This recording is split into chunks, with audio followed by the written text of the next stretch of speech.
espaço para o seu talento, onde você estiver, unindo a qualidade de uma universidade de verdade.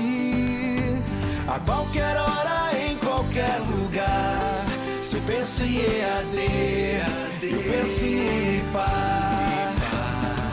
A qualquer hora, em qualquer lugar, educação à distância é Unipar. Olá pessoal, tudo bem? Bem-vindos à nossa sexta aula, nossa última aula da unidade 2. E na aula de hoje a gente vai continuar a falar um pouquinho, a respeito do licenciamento ambiental e também vamos falar um pouquinho a respeito da avaliação de impactos ambientais, ok? Então, pessoal, começando a falar a respeito dos procedimentos para a obtenção da licença ambiental. Então, para que a empresa, potencialmente poluidora, ela consiga o licenciamento do seu empreendimento, então o interessado, o empreendedor, ele deverá dirigir a sua solicitação ao órgão ambiental competente para poder emitir essa licença, podendo ser o IBAMA ou os órgãos de meio ambiente ou os órgãos municipais de meio ambiente. Então, a primeira etapa vai ser a identificação do órgão ambiental competente para licenciar. Então, de acordo com o artigo 23º, incisos 3, 4 e 7 da Constituição Federal, é de competência comum da União, dos Estados e do Distrito Federal e dos municípios, proteger o meio ambiente. Então, no âmbito do licenciamento, essa competência ela também foi delimitada lá pela Lei 6.931 de 81, que é a Política Nacional do Meio Ambiente. Então, essa normativa, essa norma, ela determinou que a tarefa, então, de licenciar é, em regra, dos estados. Então, cabe ao IBAMA, uma ação supletiva, ou seja, substituir o órgão ambiental, quando esse órgão está ausente ou omisso, mas não cabe ao órgão federal rever, então, ou suplementar a licença ambiental que foi concedida pelos estados.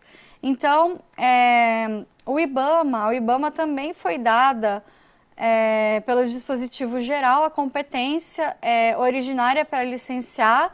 Então, coube ao IBAMA a responsabilidade pelo licenciamento das atividades e obras com significativo impacto ambiental de âmbito nacional ou regional. Então, a resolução CONAMA 237 enquadra nessa situação os seguintes empreendimentos. Os empreendimentos que estão localizados ou desenvolvidos conjuntamente no Brasil ou em outro país limítrofe, no mar territorial ou na plataforma continental, na zona econômica exclusiva ou em terras indígenas ou em unidades de conservação do domínio da União, e empreendimentos que estão localizados ou desenvolvidos em 2 ou mais estados, e empreendimentos cujos impactos ambientais ultrapassem os limites territoriais do país ou de 1 ou mais estados. Também empreendimentos destinados a pesquisar, lavrar, produzir, beneficiar, transportar ou armazenar material radioativo ou dele dispor em qualquer estágio ou que utilizem também energia nuclear em qualquer das suas formas ou aplicações mediante parecer da Comissão Nacional de Energia Nuclear. Também bases ou empreendimentos militares, quando couber e observada a legislação específica. A resolução 237, ela também relaciona as situações em que a competência pelo licenciamento ambiental recai, então, sobre os órgãos estaduais e distrital.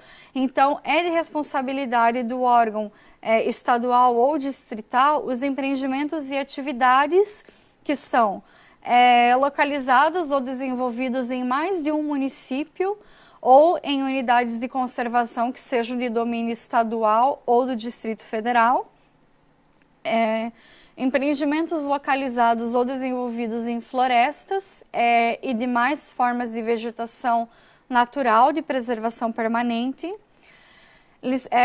Empreendimentos cujo impacto ambiental, os impactos ambientais diretos ultrapassem os limites territoriais de um ou mais municípios e delegados pela União aos estados ou Distrito Federal por instrumento legal ou convênio. Então, depois de definir quem vai fazer o licenciamento, vem a segunda etapa para a obtenção do licenciamento ambiental, que é a licença prévia. Então, para a obtenção da licença prévia, o empreendimento interessado ele vai procurar esse órgão ambiental competente, ainda na fase preliminar de planejamento do projeto. Então, de início, o órgão ambiental ele vai definir, com a participação do empreendedor, quais são os documentos, os projetos, os estudos ambientais que são necessários para dar início ao processo de licenciamento. Em seguida, então, o empreendedor ele vai contar, então, com a elaboração desses estudos ambientais, né, que deverão, então, contemplar todas as exigências, né, que foram solicitadas, que foram determinadas pelo órgão licenciador. E o empreendedor, ele também deverá requerer de maneira formal a licença e apresentar os estudos, os documentos e os projetos definidos anteriormente. Nessa fase, ainda não é necessário apresentar o projeto básico, que somente vai ser elaborado apenas após expedida a licença prévia. Então, no procedimento de licenciamento ambiental, deverá constar obrigatoriamente a certidão da Prefeitura Municipal, declarando que o local e o tipo de empreendimento ou atividade, eles estão em conformidade, né, com a legislação aplicável, ao uso e ocupação do solo, e quando for o caso, então, pessoal, autorização para a supressão da vegetação e a outorga, né, para o uso da água, autorização, né, para o uso da água, emitida também pelos órgãos competentes. Então, após, né, receber essa solicitação de licença e a documentação pertinente, o órgão ambiental ele vai fazer o quê? Ele vai analisar o processo, né? E, se julgar necessário, vai fazer uma visita técnica no local onde o empreendimento, né, vai ser implantado. Então, pode haver também algumas situações, pessoal, em que pode ter uma audiência pública nessa etapa, né? E aí a comunidade ela é chamada para poder avaliar os impactos ambientais e sociais do empreendimento e as medidas, né, mitigadoras de cada um deles. Então, após, né, expedir essa licença prévia, o órgão ambiental ele vai estabelecer as medidas mitigadoras que devem ser, então, contempladas nesse projeto. O cumprimento, então, dessas medidas é a condição para se solicitar e se obter a licença seguinte, que é a licença de instalação. E após o pagamento e a retirada, né, da licença prévia, o empreendedor, então, ele deve fazer uma publicação desse informativo comunicando a concessão, né, no Diário Oficial da Esfera de Governo, que o licenciou, e em jornal de grande circulação, para que a sociedade, né, saiba, né, o que está acontecendo. A terceira etapa, então, é a elaboração do projeto básico. Então, depois que o empreendedor consegue a licença prévia, o próximo passo, então, que ele precisa fazer é elaborar, né, o projeto de engenharia, elaborar o projeto básico de empreendimento. E esse projeto básico é um conjunto, então, dos elementos que são necessários e suficientes, né, com nível de precisão adequado para poder caracterizar, então, a obra, o serviço, o complexo de obras ou o complexo de serviços, né, objeto de licitação. Então, depois da elaboração do projeto básico, vem o quarto passo, que é a licença de instalação. Então, a licença de instalação ela precisa ser dirigida ao mesmo órgão ambiental, né, que emitiu a licença prévia, e quando da solicitação da licença de instalação, o empreendedor ele deve, então, comprovar, né, que todas as condicionantes que foram estabelecidas lá na licença prévia, elas foram cumpridas. Ele deve apresentar os planos, programas e projetos ambientais, né, detalhados e seus respectivos cronogramas, né, de implementação. Também deve apresentar o detalhamento das partes dos projetos de engenharia que tenham, então, relação, né, com as questões ambientais. E depois disso é a quinta etapa, que é a licença de operação. Então, ao requerer a licença de operação, o empreendedor ele deve comprovar, junto ao mesmo órgão ambiental que concedeu, né, as licenças prévias, a licença de instalação, que a implantação de todos os programas ambientais que deveriam ter sido executados, né, durante a vigência, né, da licença de instalação. Também, caso esteja pendente, por exemplo, alguma condicionante da licença prévia, a sua implementação também, né, deverá ser comprovada, né, nessa oportunidade. O cumprimento, né, de todas as condicionantes estabelecidas, né, quando da concessão da licença de instalação, e após, né, após requerer a licença de operação e antes da sua obtenção, o interessado, então, ele pode realizar testes pré-operacionais, exclusivamente, né, após a autorização do órgão ambiental. Então, pessoal, concedida a licença de operação, o empreendedor, ele passa a ser obrigado, né, a implementar as medidas de controle ambiental e as demais condicionantes estabelecidas. Se ele não fizer isso, ele corre o risco de ter a sua licença de operação suspensa ou cancelada, né, pelo órgão que autorizou. Normalmente, essas condicionantes, elas visam a implementação correta, né, de programas de monitoramento e acompanhamento ambiental no empreendimento e também objetivam, né, prevenir riscos à saúde e riscos ao meio ambiente. Pessoal, agora eu vou trazer para vocês um pouquinho das consequências da ausência ou da falha no licenciamento ambiental.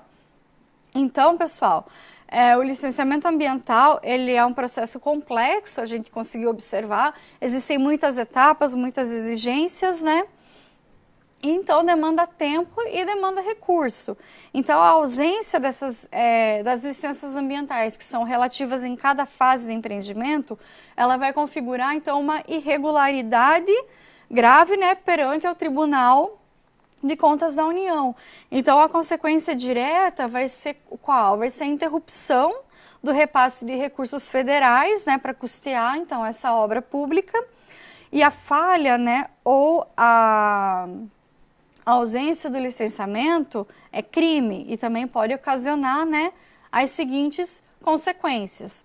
É a pena de detenção de 1 a 6 meses ou multa ou ambas as penas, cumulativamente aos empreendedores, na hipótese, então, de construir, reformar, ampliar, instalar ou fazer funcionar em qualquer parte do território nacional, né, estabelecimento ou obras ou serviços que sejam potencialmente poluidores, sem licença ou autorização, né, dos órgãos ambientais. Pena de detenção de 1 a 3 anos e multa, quando aquele que tiver o dever legal ou contratual de fazê-lo deixar de cumprir a obrigação, né, de relevante interesse ambiental. Pena de reclusão de 3 a 6 anos e multa para aquele que elaborar ou apresentar no licenciamento, concessão florestal ou qualquer outro procedimento administrativo, estudo ou laudo, né, o relatório ambiental total ou parcialmente falso ou enganoso, então não dá para mentir, né? E sanções administrativas, né? Suspensão da venda ou da fabricação do produto, embargo da obra ou da atividade, demolição de obras ou suspensão parcial ou total. Isso tudo está previsto, né, na Lei de Crimes Ambientais, e suspensão ou cancelamento, né, da licença ambiental pelo órgão ambiental. O não cumprimento, então, das medidas necessárias à preservação ou correção dos inconvenientes e dos danos causados pela degradação da qualidade ambiental pode acarretar também multa, simples ou diária, perda ou restrição de incentivos e benefícios, perda ou suspensão da participação em linhas de financiamento e suspensão da atividade. Então, também cabe, né, ao poluidor, independente, né, da existência da culpa, indenizar ou reparar os danos, né, causados ao meio ambiente e a terceiros, ok? Então, pessoal, falando a respeito, né, da avaliação de impactos ambientais, a avaliação é um conjunto, né, de procedimentos que é capaz, então, de assegurar, desde o início do processo, então, que se faça um exame sistêmico, né, dos impactos ambientais, de uma ação proposta e de suas alternativas, né? E esses resultados, eles precisam, então, ser apresentados de forma adequada ao público e também aos responsáveis pela tomada de decisão. Então, pessoal, somente a partir da resolução do CONAMA 01 de 86, que a avaliação de impactos ambientais, ela vincula-se ao licenciamento ambiental das atividades potencialmente poluidoras. Então, essa resolução, ela acabou consagrando, né, o estudo de impacto ambiental como o principal documento, né, de avaliação de impactos ambientais de empreendimentos, né, que estão sujeitos ao licenciamento. Então, o estudo de impacto ambiental, ele precisa trazer a definição das medidas mitigatórias, né, dos impactos negativos, entre elas, né, equipamentos de controle, sistemas de tratamento de despejo e também, só exemplos, né, e avaliar as eficiências, né, de cada uma delas. Então, a necessidade desse estudo de impacto ambiental, ela também é reforçada lá na Constituição Federal de 88, que exigiu e incumbiu, né, ao poder público, né, na forma de lei, para a instalação de uma obra ou de uma atividade que seja potencialmente poluidora ou causadora de degradação, um estudo prévio de impacto ambiental e que se dará publicidade.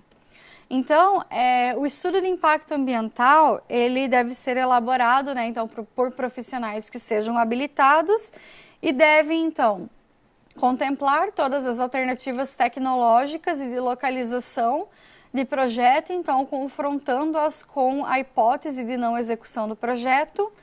Deve, então, identificar e avaliar sistematicamente os impactos ambientais gerados nas fases de implantação e operação da atividade. Definir, então, os limites de área geográfica que serão diretas ou indiretamente afetados pelos impactos, que são, né, as áreas de influência do projeto, considerando em todos os casos também a bacia hidrográfica que esse projeto se localiza. Deve considerar, então, os planos e programas governamentais propostos, né, em implantação na área de influência do projeto e sua compatibilidade.